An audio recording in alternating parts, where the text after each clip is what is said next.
Good afternoon, everyone, and thank you so much for joining us for today's session, which is part of NENA's Localisation Week, which I'll talk a bit more about in a moment.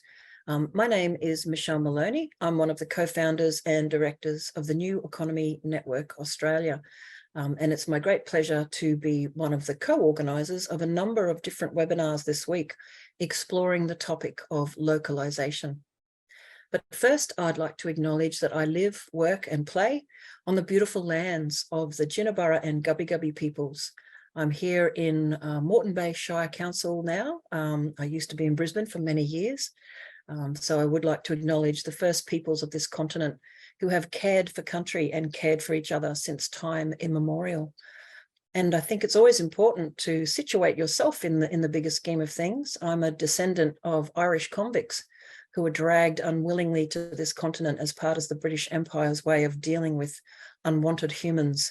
But I'm really proud to be part of the decolonising thinking and discussions and conversations that we all have today, so that in my case, I can claim a rightful place of living and loving this beautiful continent, and perhaps putting myself first as an earthling rather than any other colonial recognition of a nation state. So that was a very strange acknowledgement of country, but I think for anyone who knows me, you know I work in deep partnership and with great love with Indigenous friends and colleagues. And we do inside NENA take acknowledgement of country, acknowledgement of stolen lands very seriously. It's important to us to work in solidarity with all peoples, particularly the neighbours and the people that we live here with. And that's a probably good segue into introducing Localisation Week. So what is Localisation Week all about?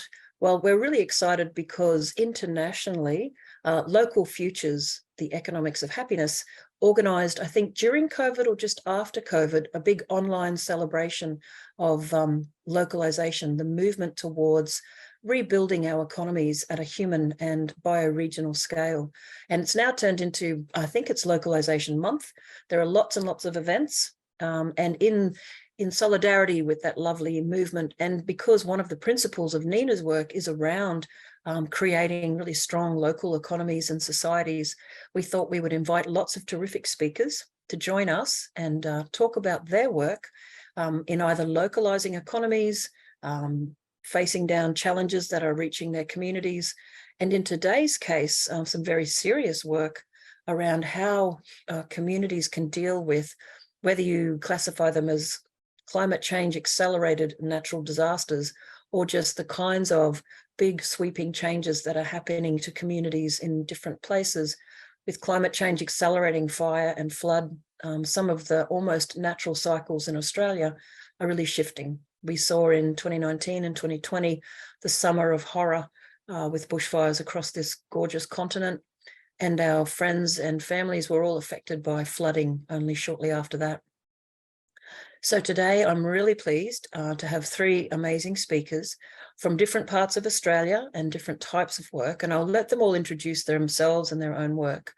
So we have Karen Jones from Taxi. We have Jean Renouf from Plan C. You can see I'm obsessed with plants and animals. And Karen Purser from Western Sydney University, and I think most importantly, the Lithgow Transformation Hub and the work that they're doing there.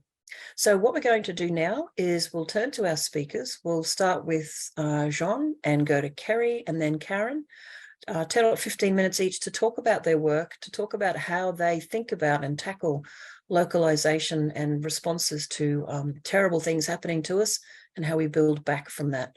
And then we'll open up for Q&A. So please do put any questions for folks in the chat. And when we come to Q&A, I'll put some of those questions to our speakers. And we'll see how we go for time. So without further ado, I'll take the spotlight off the rest of us. And Jean, we would now love you to introduce yourself in the appropriate way for your talk today. Thank you so much. Thank you, Michelle. Hello, everyone, and thank you for coming today and take a bit of your time to listen to us. It means a lot, so thank you. My name is Jean Renouf. I'm originally French, so that's the accent you're guessing in my voice. I have moved to Australia around 9 years ago, and I live on Widjabal country in Goonellabah, just next to Lismore in the northern rivers of New South Wales. If you allow me to, I'd like to offer that we do something which we do every time at Plan C, either when we have internal meetings or when we organize community events, is simply take a few deep breaths together to ground ourselves in country and in this moment in place in time. So only if you feel comfortable, I'd like to invite you to, just relax in your chair. If you feel comfortable, perhaps close your eyes. And simply let's take 5 deep breaths together.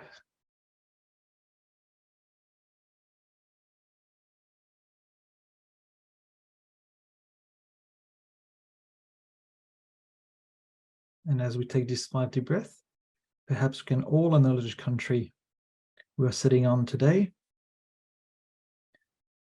Pay our respects to elders past, present, and emerging. And perhaps also acknowledge that had we been better at listening to country over time, we probably would not be talking so much about resilience nowadays.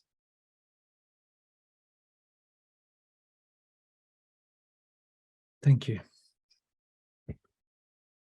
I'm never too sure, when I speak to some groups that I have never interacted with, how this will be received or not. But my experience is that usually people do connect with this. So thank you for giving me that opportunity. I'll introduce myself briefly, and then I'll introduce Plan C and what we do, and just drill really into the building local resilience activities. So myself, technically a lecturer at Southern Cross University, where I have been lecturing for the past few years. I'm also a firefighter with Fire and Rescue New South Wales. I'm also the founder and chair of Plan C, which is a non-for-profit which used to be known before as Resilient Byron. But we have started our activities 4 years ago in Byronshire, but have expanded our footprint to the wider northern rivers of New South Wales, which is the region located just south of the Queensland border on the northeast coast of Australia, New South Wales. I'm also the founder of a private online initiative called Save Your Future, where we help people tackle those big questions, but from a place of deep peace. So with this, Plan C is a non-for-profit charity that I founded 4 years ago, based on the understanding, one as an academic, that it was pretty clear that climate change was going to affect us. And that was, remember, before the bushfires. It was around 2018, 2019, before the severe bushfires affected all of us. It was very clear for me from the science that we were going to be hit by large-scale disasters. And being a firefighter, I could see that the emergency services were not necessarily ready. I actually did some of my academic research on this topic. I had also interviewed and surveyed close to 1,000 climate scientists and climate change experts from across the planet around 5-6 years ago, and that really drilled to me that it's real, it's happening, it's going to get worse. So when I could see as an insider the system was not ready for these, I felt like compelled to do something within our community, and that's where Plan C was born. I have to say that prior to moving to Australia, I've worked for 15 years as an international aid worker. So I spent many years in disaster zones and conflict zones. I worked in Iraq and Afghanistan, in North Korea, in Central African Republic, in Congo, in Haiti, in Palestine, and other places like that. So to me, like, the notion of disasters was something very real.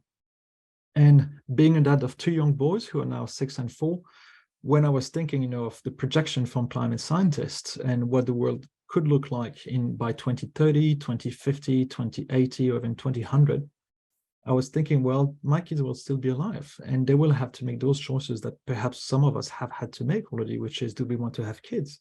And fundamentally, how do we live in the midst of this? So Plan C now has 3 overarching objectives or activities. I'm going to introduce them, but perhaps I think for those of you who are not familiar with the Northern Rivers, although I'm sure many of you would have come here on holidays at least, I'll just give you a brief sense of what we have gone through these past few years, because I think it really informs where we're at the moment. So, of course, like probably everyone here on this call, we have been profoundly affected by the bushfires 4 years ago. And to be fair, that was not the first disaster we have had. Lismore was already hit very hard previously, 2017, by severe floodings. But the floodings then affected primarily Lismore as opposed to the wider northern rivers this time around. And then, so when the bushfire happened, and gradually, as they started here in Mount Nardi, which is located 3 kilometers from here, and then spread along the east coast to the south, it was profoundly traumatizing, I think, for the whole of the nation. As I see it, I think it has changed our collective understanding of summer. You know, as an observer, I was stunned how summer before those bushfires was a sign for Australians of coming together, of festivities, of Christmas, of joy, of holidays, of the beach, of barbecue, all of this, you know. And I sense that after those bushfires, we have all of this plus this question mark / uncertainty. How hot and dry will it be? And the thing is, probably like all of you, whilst we have been affected by the bushfires, we had no time to really recover from this. There was no recovery. Because you remember, then COVID hit and all of us had to get into lockdown, distance socially. So in a way, at a time where our communities needed the most to come together, we had to split apart, and that affected us further. And COVID drained us, COVID fragmented our societies. And yes, we are living, in a lockdown country, and Northern Rivers is known for its kind of hippie-friendly vibe, and it is.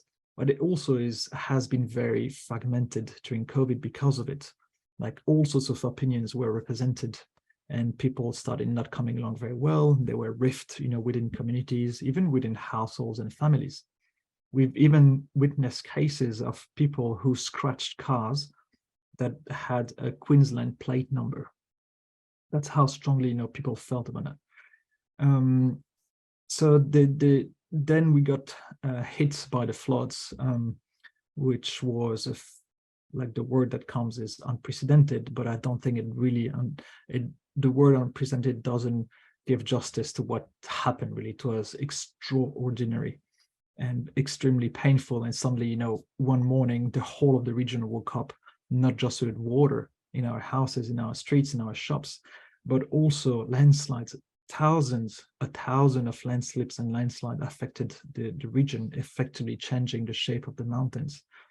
And that led to multiple communities across the Northern Rivers being isolated, sometimes for several weeks on end, with across the region a loss of communications, loss of power, loss of roads, which means loss of access to schools, to hospitals, to shops. Shops very quickly became empty, with shelves becoming empty. Fire station, ambulance stations, police stations were flooded.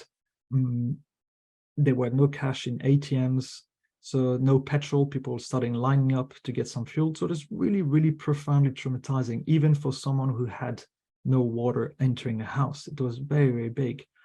And dare I say, many people in the region still talk about a flood, even though it happened now a bit more than a year and a bit.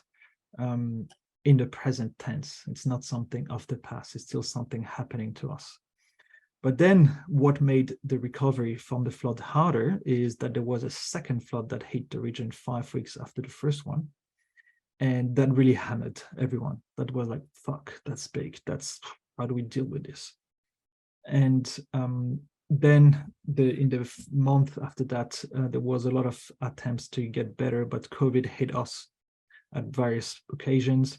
Then the housing crisis, the rising cost of life, massive mental health challenges really profoundly affected the community here. And we are still very much in this space, although we can sense, just like I'm talking about the past 2-3 weeks, a gradual shift as the weather has improved, and also as the news from a strong El Nino coming over the horizon, which probably means more heat drought, heat waves in the very coming year or two. So people are kind of starting just to look forward to this, not forward, but ahead. So in this context, Plan C, we have 3 types of activities we work on. The first one, our flagship project, is called the Northern Rivers Community Cares and Responders Network, or CCR. And essentially what it is we are establishing from the bottom up, a network of local residents who understands the gravity of the situation we're in and who would like to be skilled and connected one with each other in order to do something to support their communities. So as of today, we've trained nearly 200 people, and each of these individuals undertake 5 days of training with us. It's all free.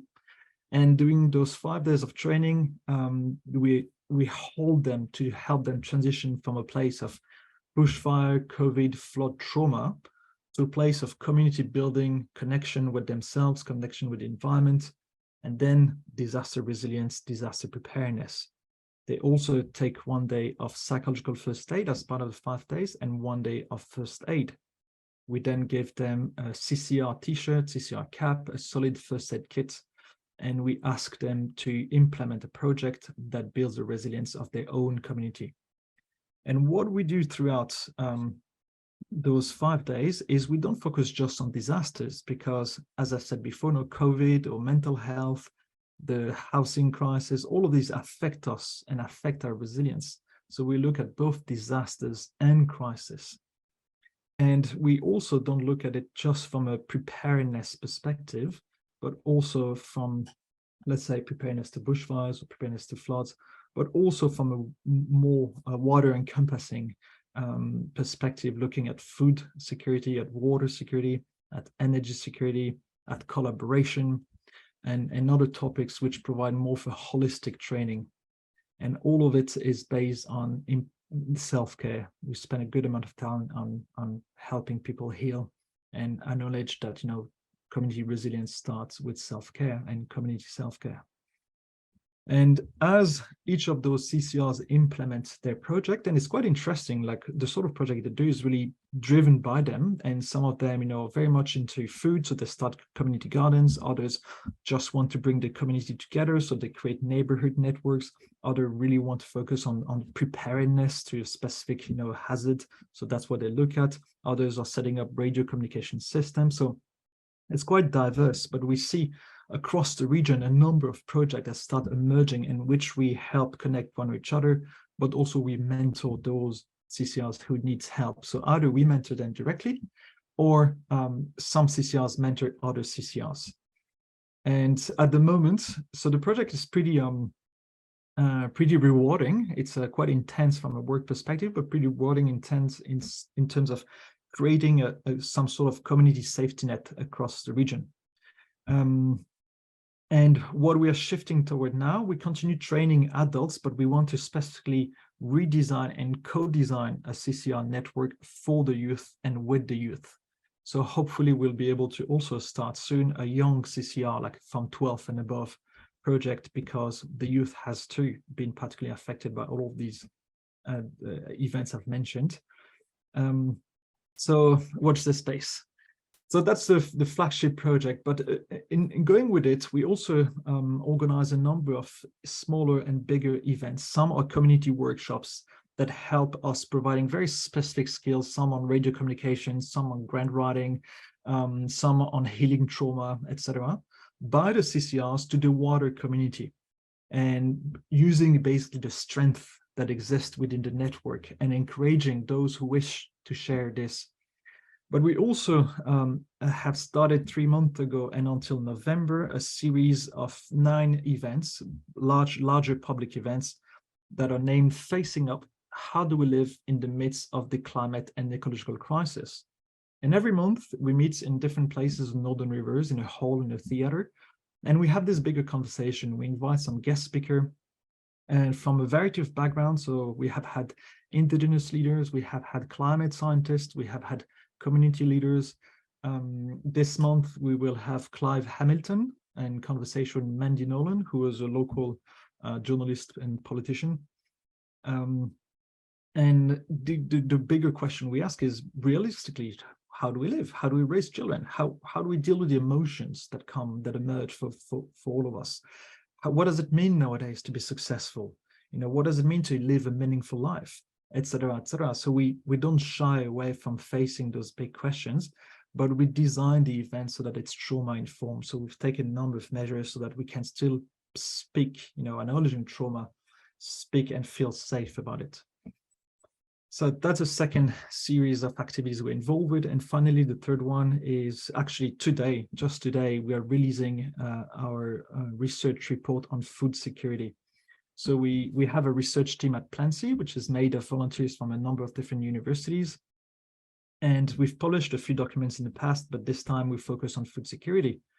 And the reports really was driven by our original question, which was, what do we do when the food truck stops coming, which is effectively what we have experienced in the region. And we personally, during the floods and after the floods, we had to help communities access food that were isolated, that were living in islands because of surrounding waters, or because they were living in the valleys and the mountains and the only road in and out was destroyed. So we had organized food drops by helicopters or by boats, this sort of stuff. That's how dire the situation was. But in the report, in this research, we look at a wider perspective, like as a system, like from production until, waste management and every cycle of the system. How can we improve our food system so that we are better equipped to future disruptions? So if you're interested, I invite you to check out our website, plancy.org.au. You will find the report there, of course. And that's it for me. Thank you for your time. And of course, I'm available for any questions that you may have. Thank you so much, Jean. That was really fascinating. We will come back for questions for everybody after our talks. I think everyone was listening intently. I was going to say if there were any urgent questions, we could address them now. But there are many people saying thank you for your lovely pause and inviting us to reflect and contemplate before your talk. Thank you. Jean, one thing I would mention is we would love to share your report if it's something that we could promote on the NENA website. Another option for you and for anyone, speakers, listeners, we have the NENA Journal, which often people will write just a short piece about a recent research project they've been involved in, or events or other things. So please think about anything that might be of use to promote through the NENA networks. That would be really lovely for us. So thank you. Thank you. Thank you so much. So I will now try to do a gentle transition, take Jean out of the spotlight. There we go. Ta-da! And now really looking forward to Kerry sharing with us some of the work she does inside TAXI, the Australian Centre for Social Innovation. Thank you so much for sharing with us today, Kerry. Thanks, Michelle. I thought I'd just start really quickly on some things that have shaped me. So before working in social innovation for the last 10 years, I worked supporting people with disability to gain meaningful employment in their communities. And that has really shaped the way I see the potential in people and the barriers they face every day. And I think that's so critical in this work that we're talking about in relation to community-led resilience. The 10 years in social innovation has certainly taught me ways that we can tackle big stuff together. And that's our reality, right? We've got to tackle some big stuff together. I personally was impacted by the 2019-20 bushfires, and that has certainly helped me, I guess, the journey with my community, understand the complexities of trauma, what a journey of healing looks like, and the messiness of that journey. And the many facets that actually make up this word resilience. In the last 4 years, I've had the deep privilege of working alongside 2 large community-led initiatives, one called Our Town, which is really focused on mental health and wellbeing and community-led responses, and Fire to Flourish, which is looking at community-led responses to disaster resilience. And so that work has really also helped me deeply understand the role of country in this work. And I've been taught really importantly from some Indigenous leaders the concept of slow haste. So how do we do this work together at the right pace, but with the urgency we know that sits around it? And lastly, the thing that shapes me deeply is I'm raising twin boys, and seeing the world through their eyes reminds me daily just how critical conversations like today are. So we're in a time where there's a growing awareness that community-led approaches and a localized approach are critical to building resilience. And so there's so much I could talk about, but there's some key things I want to put to you to consider today. So the first is something that we have already started to talk about today, and that is connection to country and the role country can actually play in our change-making work and what deep allyship can look like as we build resilience together. I'd like to talk about taking a principle-led approach and how principles can be real touchstones in complexity, and that actually can create some clear expectations to outsiders who want to come in and work with you as a community. I want to talk about the role of imagination and hope, and that actually the process of imagination and hope can be healing, and what it means to connect up planning and granting cycles and activities so that we're learning together and we're working towards bigger goals rather than competing for funds.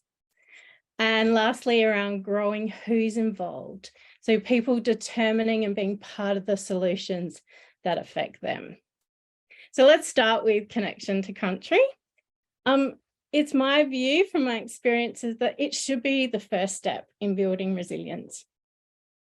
When we connect to country, we start to see the whole, the connectedness of all things. Country invites us to connect with ourselves and to connect with others in new ways. And I think this is really critical to community processes.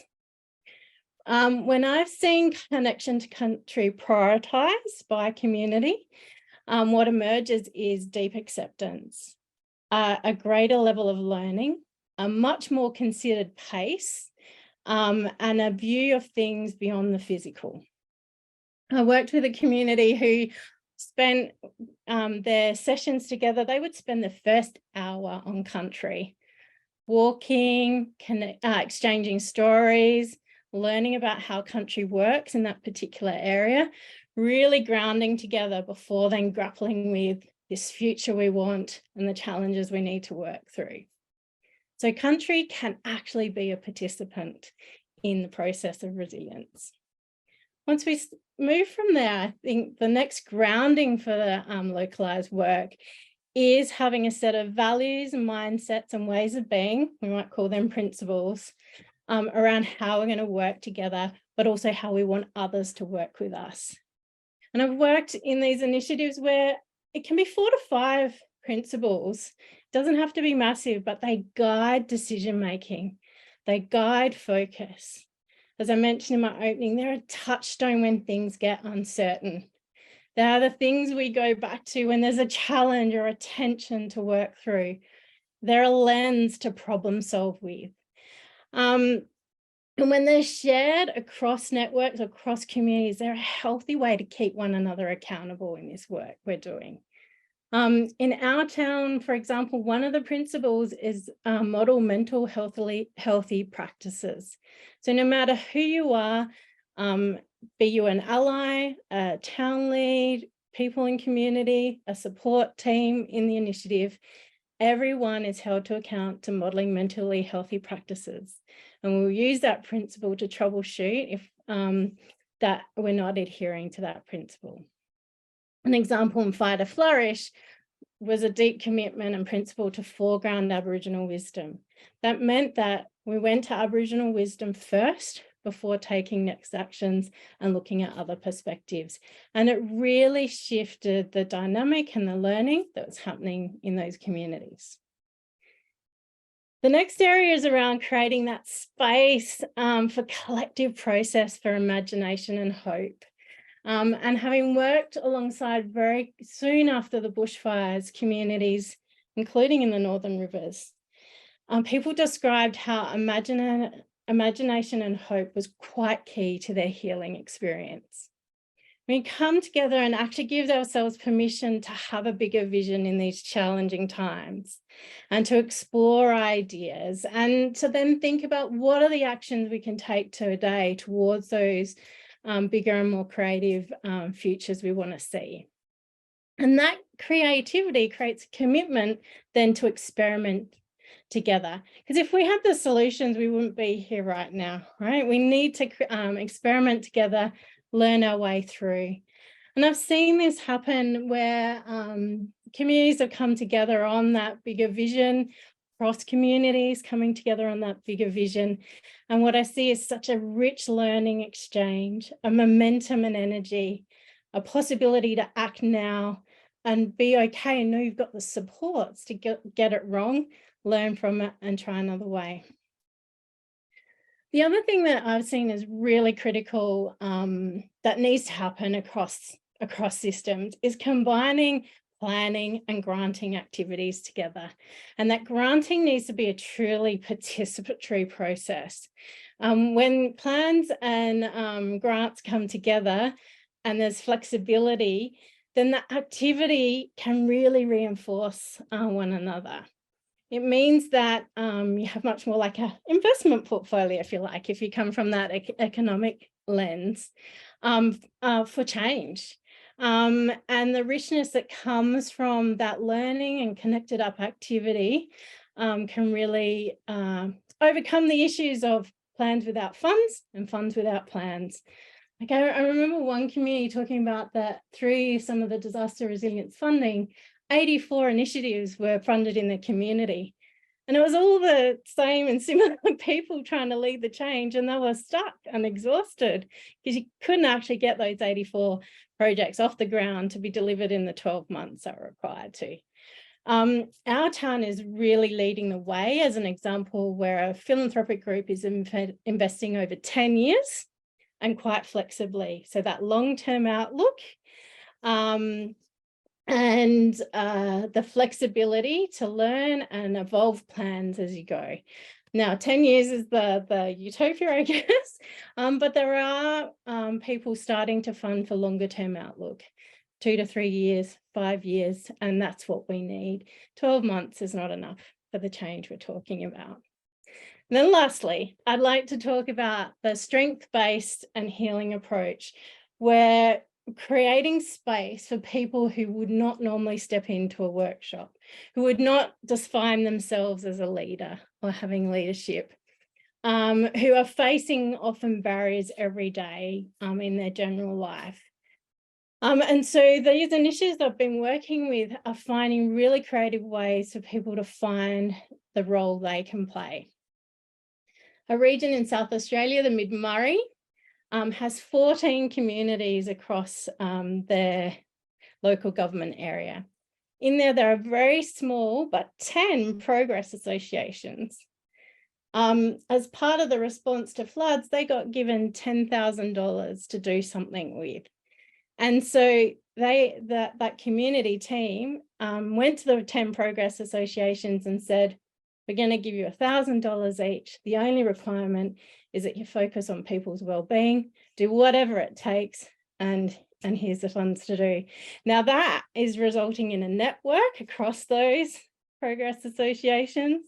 It has meant people felt connected at a time when most things are technical in their response.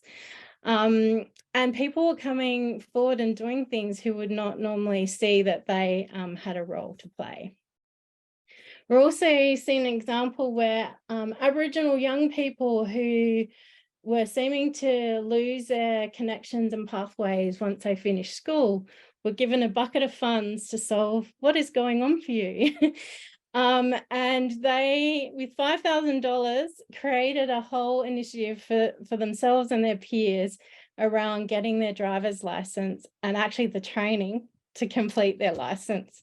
Now, what they are now doing with the freedom to be able to move across their community area is huge. And now another funder has seen that work and said, we want to keep funding that year on year. We can actually fund direct to individuals. What an amazing outcome. So lots of things are possible when people who are affected by the challenge get to have a go at trying out new ways. And they might seem small, but they can grow and have a massive impact over time. So with my few minutes I have left, I think what I've really seen in practice across these communities that I've had the privilege of being alongside is when they have the time and space to have deep insight to what's really at the root here for us. That gives them a way to pave a way for culture change in community. So not just activities that might change something for the now, but really working out the way that their community works together.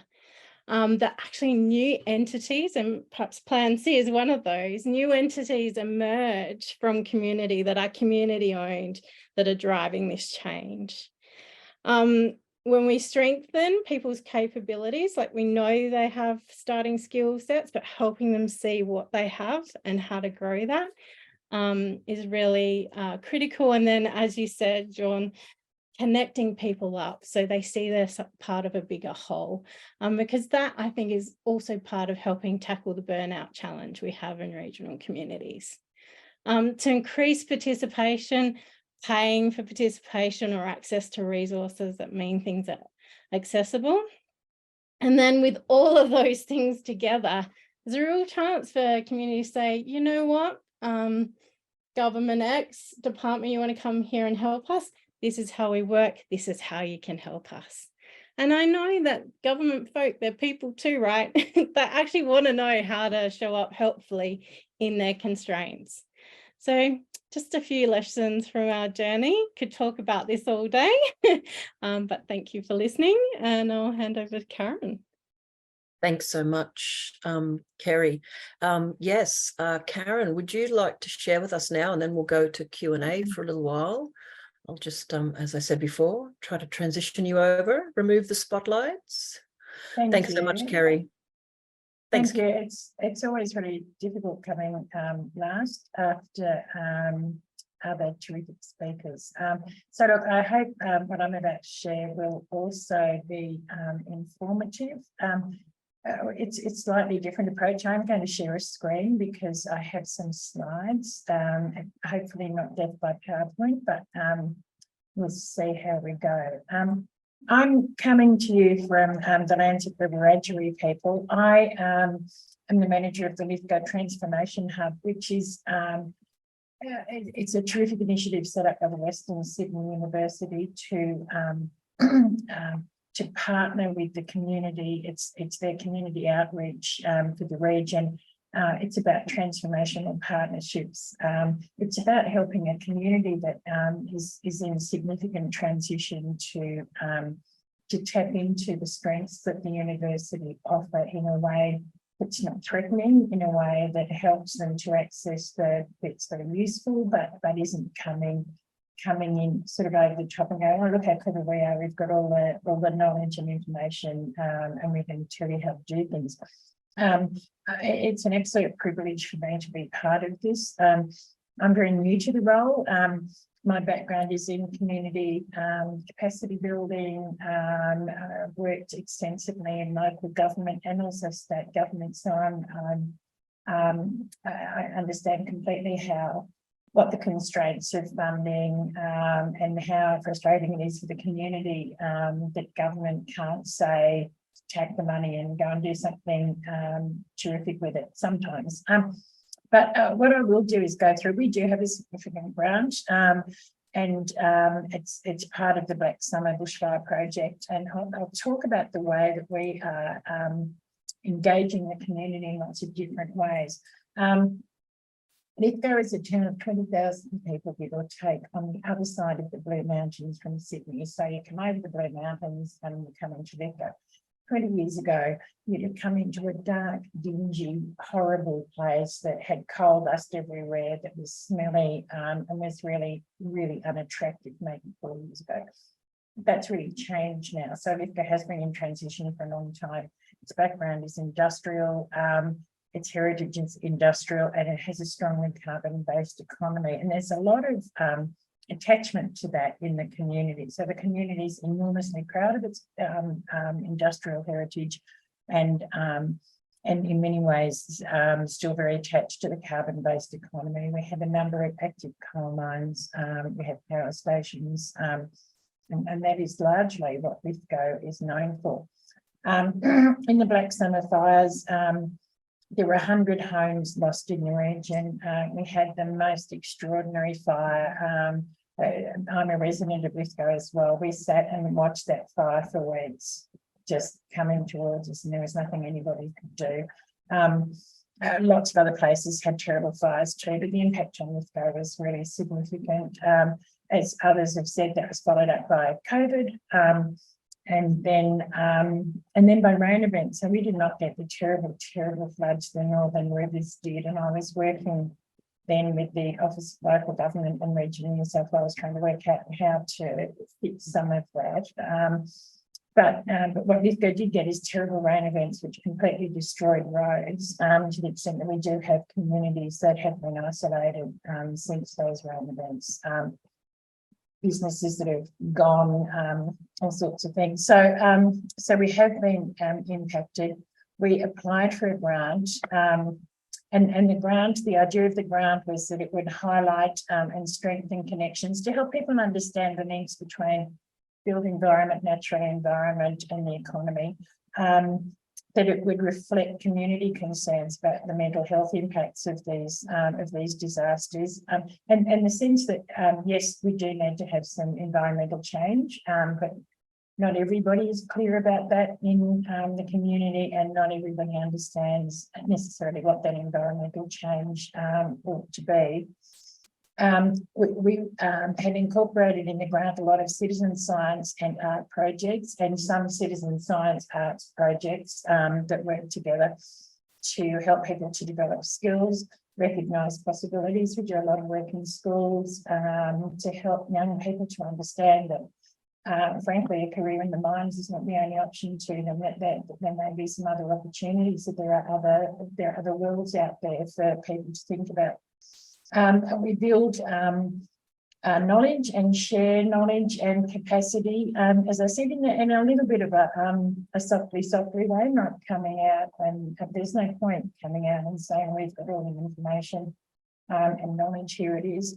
But we're talking with council, for example, on resilient and sustainable housing design. We're talking with the community about food waste and energy use, resilience and innovation. And importantly, and underpinning all of this economic transition, because Lithgow will not be a carbon-based economy forever, regardless of how many people believe that to be true and want that to be true. So that taking the community on that journey is a really important piece. It also means Lithgow's in a really I think slightly unique position, because its attachment to the carbon-based economy means it's much less able to process the climate change side of where these events have come from, and the fact that they're going to continue to happen, because acknowledging one thing to some extent means letting go of the other thing. There's that sort of dichotomy there that a lot of people are struggling with. So this is part of what we're trying to do to help people to move along that continuum. We're doing it in a range of different ways. What we have a number of small projects, which what we hope to do is just engage with people in a way that they're interested in, that they'll come to play in this area, for example, where they might not have come somewhere else. And then once we have engaged with them in a particular area, we can take them on a journey with us. That is the thinking behind it. But we're also about building people's senses of resilience, of capacity, and to give people a sense that they are actually in control. They have some stewardship, and they are able to do things for themselves, rather than just feeling that all of these things are happening to them and they're not able to control. That sense of agency, even in a really small way, is it's like the kernel of resilience. I think if you don't have a sense of agency, if you feel that all of these things are just piling in on you, then I think that's the point at which you're like, no, I don't have anything. If you can create the smallest sense of agency, give people a thing that they have control over, and that can be built on really easily. So permaculture courses, And on the back of that, some social enterprise mentoring. Permaculture is a terrific way of teaching people about how they can have agency, small things they can control. They can control access to food.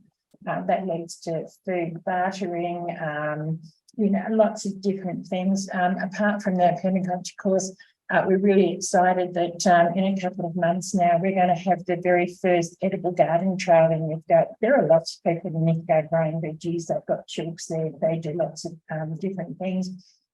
But lots more people have no idea how to get started in that area. So we're just going to have an open garden weekend where people can go and walk through gardens where people are doing that and share that sort of thing. If people can go home and grow, 3 bunches of silver beet and make something for dinner out of that, well, that's a step in the right direction in terms of developing that agency. We have a terrific mural trail project. So we have some really interesting street art in Lithgow already. We have this program where we're working with the community to develop murals. We'll have a mural trail, great for tourism, but also for locals. We'll have a QR code guided trail to take people around. But a lot of that is about the community coming together and talking about the things they want to see reflected in the murals and how that reflects their town back to them. So you see in that top right-hand picture, there's a big black cat. So there's a myth and a legend in Lithgow about the Lithgow panther. It's been going around for a long time. There have been lots and lots of sightings of the Lithgow panther.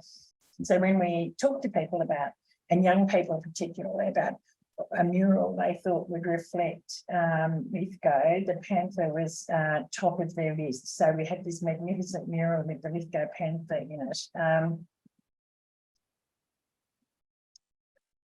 We as part of our citizen science projects, we're running a number of bioblitzes. So there's a great southern bioblitz that happens across the southern hemisphere in October, I think it is. We've had some little ones building up to that. It's an opportunity for people to come together in some nice, really local bush settings. And the bioblitz teaches people how to identify, how to find and identify critters, basically. It doesn't matter, critters in the water, insects, birds, bugs, furry things, doesn't matter what it is, toads and frogs and lizards and snakes. And they identify those.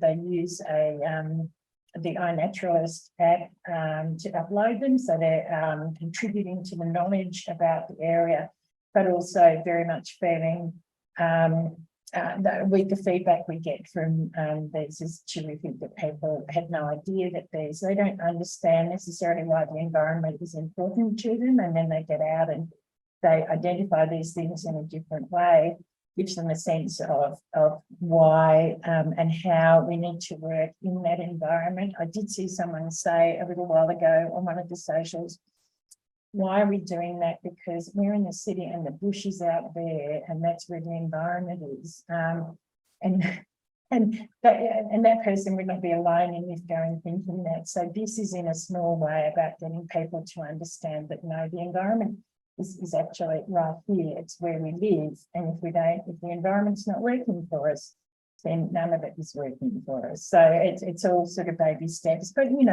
and people we know go away from these events and talk to their friends and family about how important some of this stuff is and encourage them to come to future events.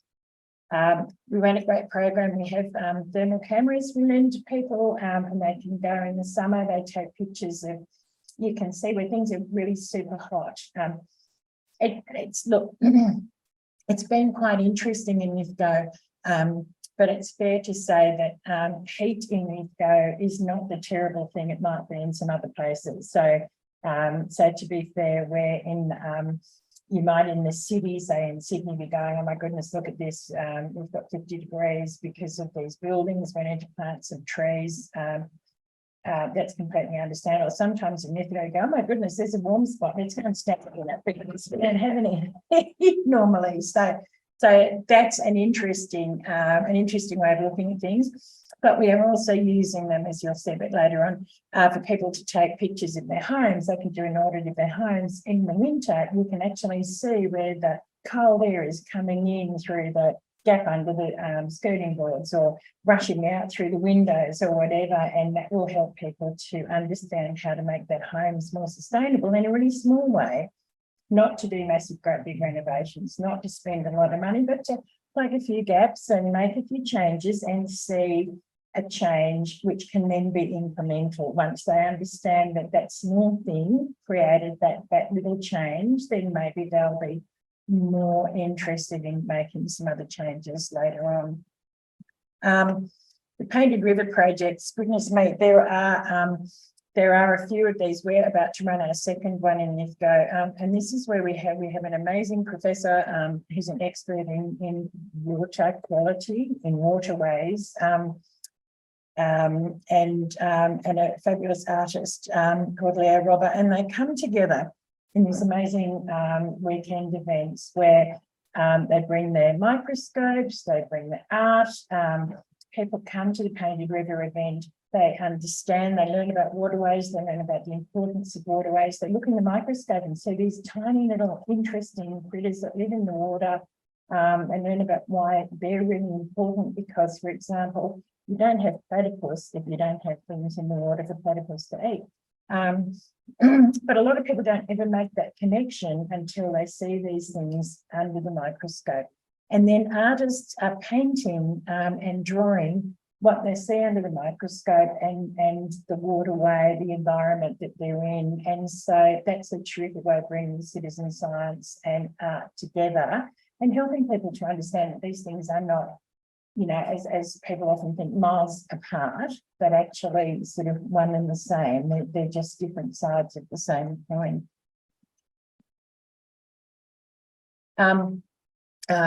For example, another citizen science project we ran was a mycology workshop where people came and learned about all of the different fungi. You wouldn't imagine that there was so much interest in it, or that there were so many different types of fungi. But the more we learn about fungi, the more fundamental fungi is to our environment as well. And really, really interesting area of learning. Underpinning that, though, is a lot of work we're doing on the economy, because Lithgow's economy is at that point where it does have to transition. It has to be an intentional thing. If everybody just waits for it to happen, then it's probably going to be very bad for the town. It really does need to be intentional. People need to be planning on to take the economy forward, to change, to work differently economically, and to understand that the economy is everything. The economy is not just about jobs, it's not just about money coming in, but it is also about living in that environment. It's about everybody having enough to eat. It's all of those things together. So we're working with the community, we're working with business, we're working with council to think about what that might look like, and alternative energy suppliers and alternative employers. So we're bringing all of those people together, and we're working really closely with Michelle, which is terrific, and her crew, just to help people to understand that there is a future, but in order for that future to happen, some things need to be done, and they need to be done by all of us. They can't just wait for somebody to come and do them. We work with young people. We work our intention is to work with people across all age groups. We work with young people. We run a media lab. Young people can come and they learn how to make videos. They learn how to make films. They did some terrific animations. We have a great event here called Lithgow, which is like we did, only a little bit smaller. The young people made some terrific animations to show at Lithgow. But again, it's a way for them to communicate through a different medium, a medium that they're not normally using. So they pick up some technical skills, but also they're thinking about themselves, what they need to communicate, how they can communicate it, and what change they expect. So it has that sort of added benefit as well. We do ecology mapping, which is basically we're going into the bushfire affected areas. There are 10 sites where we're just monitoring what's happening with those sites as they're burnt out, how trees are recovering, how flora and fauna are recovering. So that's a really interesting, it's a very specific project. It's not necessarily of great interest to the community, except when we go back to them and go, oh, look at this. This is a thing, like that looked like nothing was going to come back, but now some things are coming back. We're working with a terrific person who is passionate about native bees, and she actually builds bee hotels. She goes into places where there are good populations of native bees that have very similar flora to the flora in these sites. She gets her bee hotel full, and when they block off all the little holes, she takes the bee hotels and she puts them in these areas next to the exactly the same flora to repopulate the native bee population. I mean, that's the sort of small but super important activity people are undertaking as part of this, because we've created an opportunity for that work to happen. Energy metering project and the winter leak. So I talked a bit about that, using the thermal cameras to help people to understand where they are losing heat, where they're spending money on power that they don't necessarily have to. Working with council, really important to have council support with this, and really important to assist council to understand that what we do need is resilient housing. We need resilient housing, we need affordable housing. Interestingly, of course, since we started this work, now everybody needs affordable housing because there's none. But there was initially an issue with affordable housing in Lithgow. That's obviously a much bigger issue now, and one that's being addressed more nationally and statewide as well. But for council to be thinking, we don't have an affordable housing strategy in Lithgow, which seems a little bit short-sighted. So we're working with council to help them to develop one. Karen, I really hate interrupting, but just a little reminder about time. Sorry. And look, I think this is my last slide. We're running creative workshops which are about storytelling, which are about bringing people together, helping them to share their experiences, again, giving them agency, what bad things have happened to them, but also what good things have happened to them since the bad things, if you like. Those little wins that people have had, it makes a huge difference for people to be able to share those wins as well, but not in any way diminishing the awful journeys. Some people have lost everything through these fires, through COVID. There's a lot, but these are little steps to help people, and I'm pretty sure that's my last slide. Turtles, we love turtles. We put tanks in schools. I love this so much. Tanks in schools with turtle eggs. The kids get to watch the turtles hatch. While they're waiting for them to hatch, they're out in waterways building turtle-friendly little habitats, so that when the turtles hatch, the kids take them down to their little waterways, put them in the turtle-friendly habitats, and hopefully get to follow their life journey. I'm a very lucky person to be working with all of these things in such a great place. Absolutely, especially the turtle. Sorry, I'm done. No, thank you so much, Karen. Yeah, huge thank you to all three speakers. Karen, if you could, stop sharing. I will spotlight everyone again, and we can all have a bit of a chat. Well, look, thank you so much. I'm feeling, really inspired, and that's why I was so excited to put this panel together. It's quite remarkable to hear about all of the different initiatives and projects that you're all involved in. Whilst our audience starts thinking about particular questions, I wonder if I've got two burning questions. I'll start with, it's not a negative question, but let's talk about the complicated relationship a lot of civil society groups have with government. Last year, we were also very lucky. We had a number of folks from Lismore talk to us, you know, when everything was even fresher. Some folks had nothing to eat, nowhere to live, and they were talking about the almost complete failure of governments to be there at that time. So I don't want to turn this into a negative conversation, but perhaps could you take turns, and I'll start with you, Jean, we'll come back and around. How do you feel communities are seeing their relationships with government change through this? And do you feel that the work you're doing as civil society is actually informing governments to change? Because I know from the many, many different groups and audiences I work with and interact with and speak with, government have really dropped the ball in a number of places. Yeah, thank you. It's a great question. And you're right, there is definitely some frustration and upset here in the region towards government. I mean, if you look at there were 2 flood inquiries that were done last year following the floods. The failure of different layers of government and agencies is scathing. Like, I mean, it's black and white, and it's stunning the depth and wide scope of failure. And it's like, wow, really, how could that happen?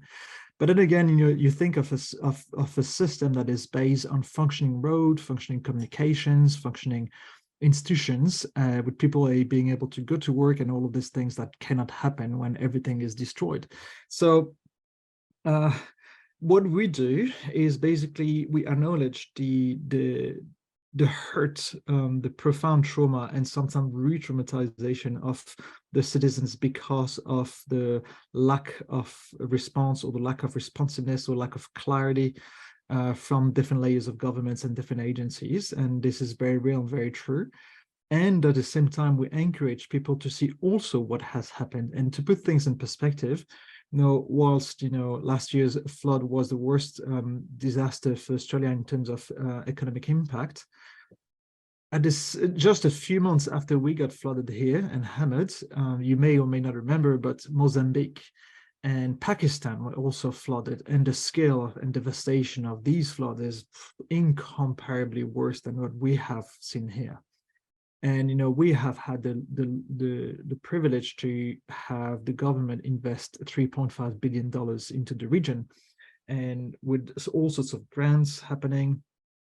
I was also stunned by the rapidity of change within the different bureaucracies now, with the demise of Resilience New South Wales and the establishment of Reconstruction Australia, with the merging of different federal organizations into NENA and the likes. We have had numerous conversations with ministers and decision makers here to influence their decision making. And to be fair, they came with a very open mind. And I remember actually my first meeting with the former Minister of Emergency Services. She started by saying, you know, Jean, I'll be honest with you, I am in charge of leading this reconstruction effort. I don't know where to start. I'm here to listen. And I found that really refreshingly, like, inspiring. So I was very keen to share therefore, you know. And so I think, Kerry, you said before, members of, or maybe you did, Michelle, I can remember now, members of the governments are people too, and they just have different constraints and, you know, and regulations and responsibilities. And we have grown accustomed to get the support from government in Australia. We have a very, very strong government and bureaucracy, which is annoying, but certainly much better than elsewhere. And to finish with, you know, when you look at what's happening in the US and the divisiveness, you know, led by members from the government and president, former president himself, and all the way down, you know, I'm cherishing our democracy with all its failures and limitations. I'm still thinking, wow, we're just so lucky to still have a democracy, to still have government that has this amount of large, very deep pockets to help us. So yes, absolutely, the limitations, constraints are real, and at the same time, we're still in a privileged situation. Thank you, Jean. that global perspective. It's the same when we have people talking about health system. We absolutely have ways that we can improve, but compared to many other places, we are still so very fortunate. So thank you for those perspectives. And it's quite an optimistic thing to hear. And I can't wait to hear from Kerry and Karen too, but to hear that governments were listening, even if it was only some of them, but that potential for ongoing relationships and transformation of how bureaucracies respond, that's very encouraging. So, Kerry, what are your thoughts on government and their role? Yeah, I think I'd build on what Jean was saying around how critical that acknowledgement both ways and listening is, and understanding one another's constraints and drivers. I think that starts to create an environment where you can grow relationship beyond critique of one another, because that's not going to help solve a problem. And, you know, we've certainly seen people like deputy mayors actually play quite critical roles in community processes. And I think it's fostering that understanding with everyone having a shared view of those constraints. And I also think there has been important conversation about, in times of crisis, there is a role for command and control, but there is also a role for community process.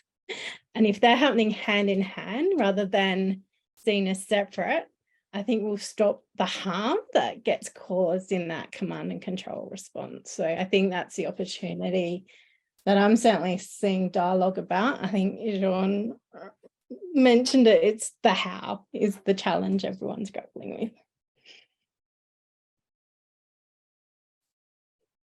I was on mute talking to myself. I said, thank you, Kerry. And Karen, I mean, obviously some of the work that the Hub is doing is government funded. So what are your thoughts on government at any scale and their interest in resilience and restoration of communities? Look, I'll say two things, not so much based on my employment at the Hub, but based on the fact that I was in state government during the bushfires and the floods, and worked with local government for many, many years. I completely, I think, Joan and Kerry, you're absolutely right. I will say for local government, always remember if a disaster affects a local government area, two things happen. One is people look to council first for the most immediate response. But the second thing is that disaster's happened to everyone in that council in as much as it's happened to the community, because that is where people live. So, for example, in the Bega fires, the terrible, terrible bushfires in Bega, a really significant number of staff had lost their homes or had family who'd lost homes, but were working to support the community, not just to support themselves. You know, so there's a significant impact on council staff that isn't always recognised in a disaster. Same with the floods. People in Lismore Council, there are a lot of people in Lismore Council who are directly affected by those floods, and showing up every day to support the community in whatever way they could. So I think that I always bang on about that when I'm talking to other levels of government too, because government doesn't necessarily understand that, the bigger part, and they're often like, why doesn't council do such and such? And I'm like, hang on a minute, give them a break, because you know, they are stuff. I think the other thing for us to consider, could government have responded better, more quickly, more effectively? Yes, with hindsight, it could have done. But a really big conversation for all of us is what do we expect of government? Like, what is it realistic to expect government to do? And is it realistic to expect government to come and save us from our houses in a flood? Is it realistic to do that? So we don't have, Jean, you're right, we have an amazing, compared to what happens in some other countries, the level of support that we do get from government is amazing. the government won't be knocking on your doors saying it's time to go because the fire's coming. They won't be driving the boats up to the house to say, quick, get in before the water comes. And this is a conversation in terms of, and in terms of resilience, it's a really important conversation for us all to have, because it gets back to that agency thing too. If you think somebody, and people say it all the time, somebody should have done something. Well, we are all that somebody, and it's really about helping to understand how that's going to work and what it's going to look like, because it's a very different model to the one we used to. But the significance, the nature of these emergencies, these weather events, these catastrophes, whatever it is that's happening, they are just going to continue. Government doesn't have the capacity to do all the things for the people. It's just however it works, it's going to be an awful lot about us doing it for ourselves and for our neighbours and for our friends and family. And I think there's a really big piece of work to be done that we all need to come to the table on, and I'm not quite sure how it's going to work, but I do think that's a super important thing for us all to understand. Thanks, Karen. Certainly, I feel from the conversations I've heard you give today that those spaces between civil society and government are up for grabs. They're up for renegotiation. Yeah. You know, if a minister comes to Jean and his group and says, I'm not sure what to do, I'm listening, then that's the way conversations certainly start. And I think what we see inside NENA and our other spaces of work is that so-called resilience, what it means today versus what it meant 15 years ago, when that term, you know, was also used. The world is changing, and we have to keep negotiating those spaces, relationships, and plans. Plan C, Plan B. Dave has asked a really nice question here, so thank you for your question, Dave. He says, I loved Kerry's point about a principle-led approach guiding decision-making, problem-solving, and accountability. I'd be interested to hear Jean and Karen reflect, hang on, I'm scrolling, reflect on the principles guiding their projects and how they have shaped and guided the work. So, Jean, would you like to respond to that first? Yes, sure. And I have to agree, Dave, with you. I really like, Kerry, how you introduced and how focused you have been on that point. I think it's very essential. I don't call it principle, but value-based, but it's the same thing, essentially. To give you a sense, and actually, I also have a question for you, Kerry. I'll finish with a question for you. So we are driven by the three kind of concepts or values that drive us at Plan C. The first one is connection. Whatever we want to do to us, the cornerstone of resilience is connection. Connection to country, as we said before, connection to each other, and connection to oneself. So we nurture this as, you know, we don't have to be better prepared for everything, every different hazard that we may face. If we're at least we're better connected, we're in so much better place. The second word is resilience. So we spoke about a fair bit of resilience, so I don't want to emphasize this, but there's a lot of pros and cons behind that concept. So we have to be aware of the limitations as well as the strength of that concept. And the third one is regeneration. So I think when it comes to the climate crisis, the biodiversity crisis, and different challenges, it's too easy to fall prey to, you know, negative thinking, and it's all very depressing. You know, it's very hard to see the beauty that remains. But to adopt a regenerative mindset is to think, well, let's be real. No, all the reason why we're facing this crisis because the system that we have designed, and therefore we can change them. And what we look at is what can a simple citizen do in order to change the way we live? And to us, it comes down to regeneration. How do we create abundance rather than scarcity? And we could have a whole workshop just on this. I'm just going to close it here, but just to say that these are the three kind of concepts that really drive us. And to come back to what I was saying before, Kerry, I have a question for you, because during the floods, you know, we have unfortunately seen a lot of conflicts happening. People were burnt out, stressed, overwhelmed, exhausted, traumatized, and a lot of people, you know, screaming at each other, assaulting even each other, you know, between community members and state agencies or emergency agencies, council staff, you know, between council staff. And Like I had a debrief meeting with the regional police officer a few months after the flood, and he told me, everybody made mistakes, including us. And yes, everybody did. We're all learning, really. And the question, Kerry, is I've seen some of these kind of conflicts happening, including by people who are very principle-driven, value-driven, who really speak and act from a place from the heart. But in this instance, they went well overboard and they kind of hurt a lot of people. So I'm just curious to like, Kerry, if you have any insight as to how can those principles be used in times of disruptions when things fall apart?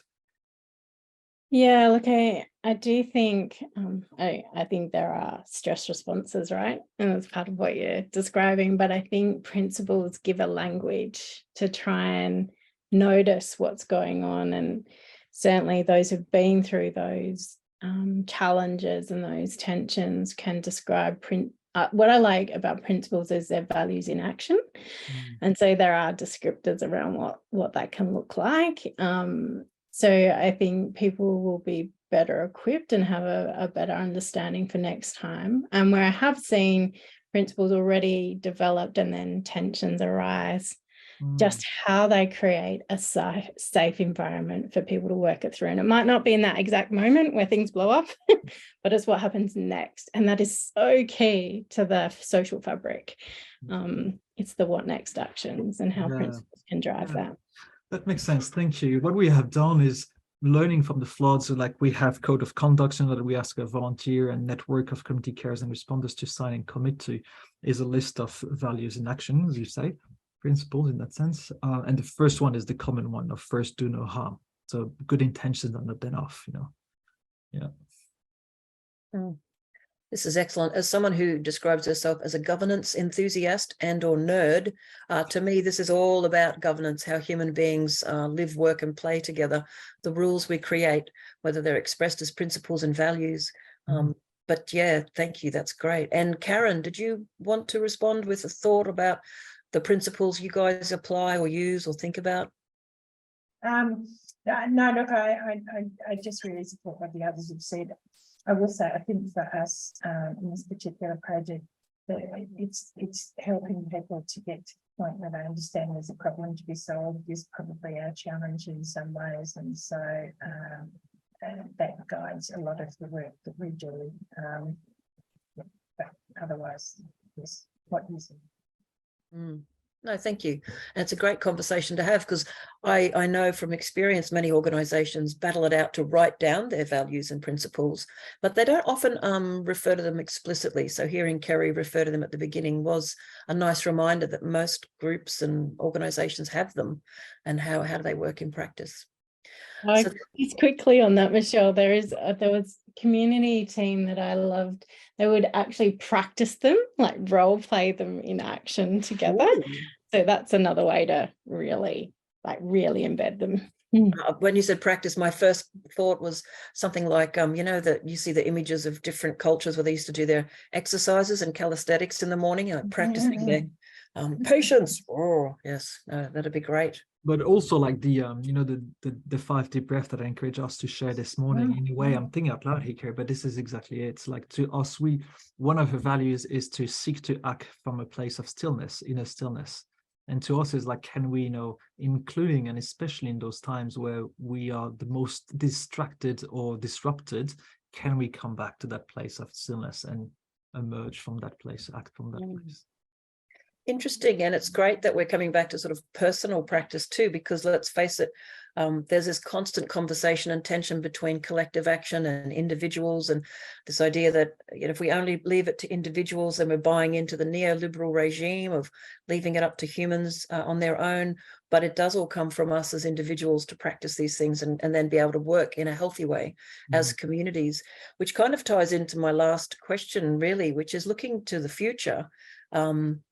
I wonder if you guys can comment on perhaps not so much exactly what will happen when communities have to face difficulties again, but do you feel that the work that you're doing and others are doing now will contribute to different responses in the future? And how might that look?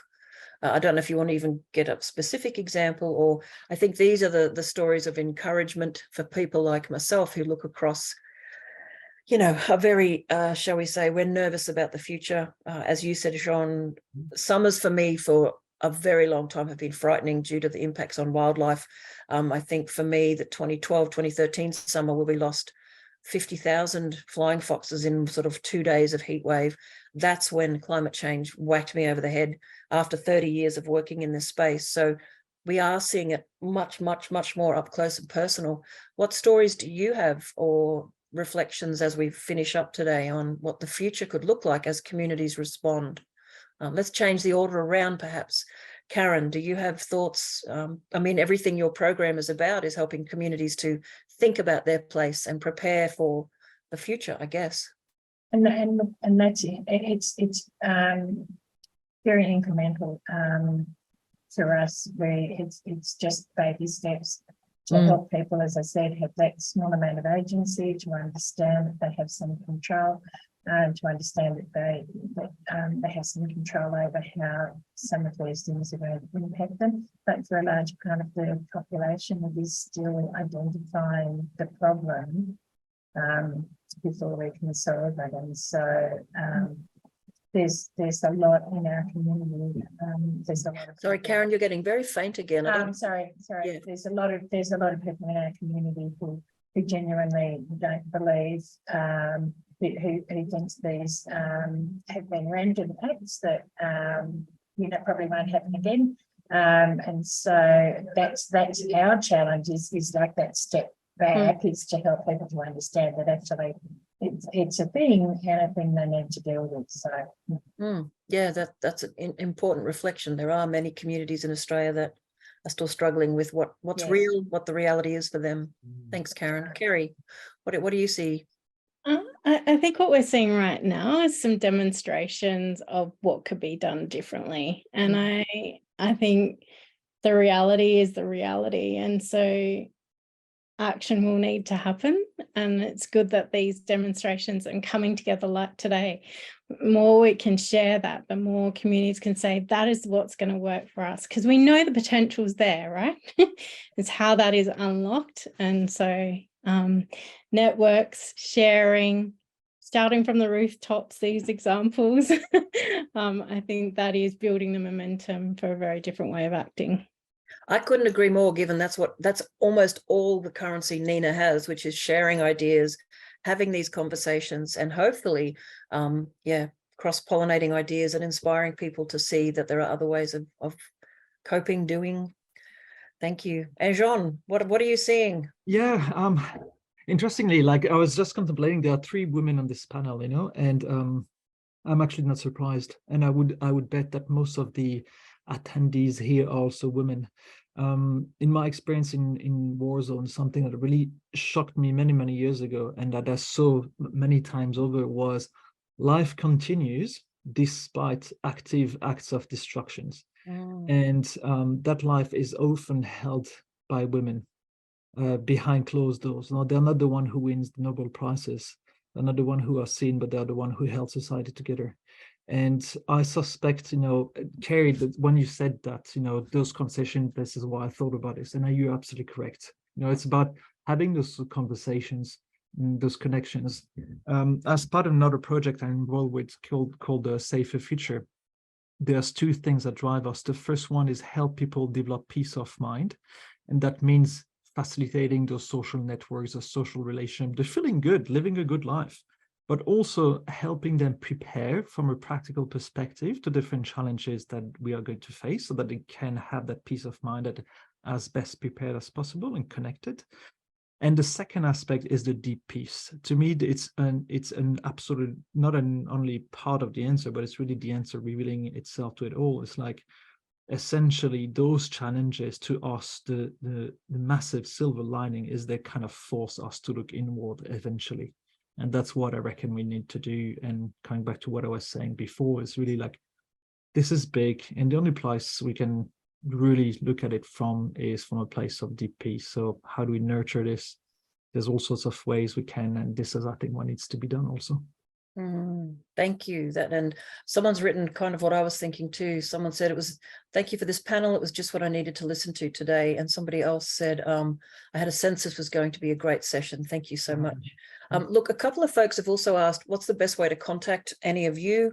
If Karen, Kerry, Jean, if you want to put your email addresses in or not, that's entirely up to you. NENA works as a way of bringing people together for discussions, conversations, and collaboration, but we don't tend to give out personal details. So one thing I did want to start to wrap up on with is, it's a small thing, but NENA a couple of years ago set up a directory, and it's on our website, but it's less prioritized now than some of the webinars since COVID. But it was a way for everyone in the network to find out where everyone else was. What I might do is send an email to everyone who participates in our localization workshops this week so that you can see the link. And we'd love you to put your organizations, your initiatives, all of you, not just our speakers today, anything at all that you want to share. There's categories there that volunteers put a lot of time into years back to sort of help people find each other. And perhaps we should be promoting that more and more in the NENA network. So folks can find guest speakers, but also how they can connect with your work and into the future. So look, I'm just going to do a very quick advert for Localization Week, so please bear with me. I will share screen and hope that my buttons are actually lined up. No, they're not. There's my emails. Yay for me. There it is. So just a reminder, everybody, last night we had a bit of a kickoff for our NENA Localization Week, where we were fortunate to speak with Helena and John Jondai. And today, of course, a wonderful session about local resilience, something that's very important to all of us. Tomorrow lunchtime, we have a session on localizing our food systems with Nick Rose, Callum Rogers, and Henry Coleman. And then on Thursday, the ever-present nightmare of housing crisis in Australia will be discussed by some awesome members of the NENA Human Habitats Hub. It's a whole lot of H's. And a broader community of folks will be in there having a discussion. And then on Friday, I think I mentioned this already, but I work with the absolutely beautiful Indigenous elder Mary Graham, who's a political scientist and philosopher.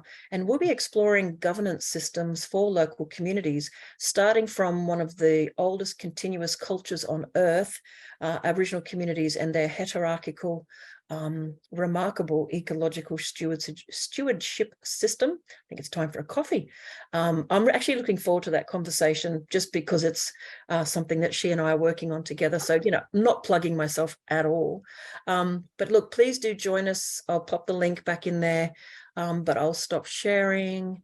Can't thank you enough, folks. We are living in strange days, and the more we're able to talk about the heartfulness, the soulfulness of the work we need to do, and listen to wonderful people like you who are part of the solution and grappling with these challenges, I think it's very, very important. So on that note, we're going to be awesome and wrap up only 2 minutes past our close time. Thank you so much, Jean, Kerry, and Karen. Truly delightful to chat with you today. Thank you. Thank For you, everyone. having me. Thank you. We'll see you all again very soon. And yes, all of our sessions are being recorded. They'll all be on the NENA website over the coming days, but definitely by early next week. So thank you again, everyone. Have a great one. Bye. Thank you.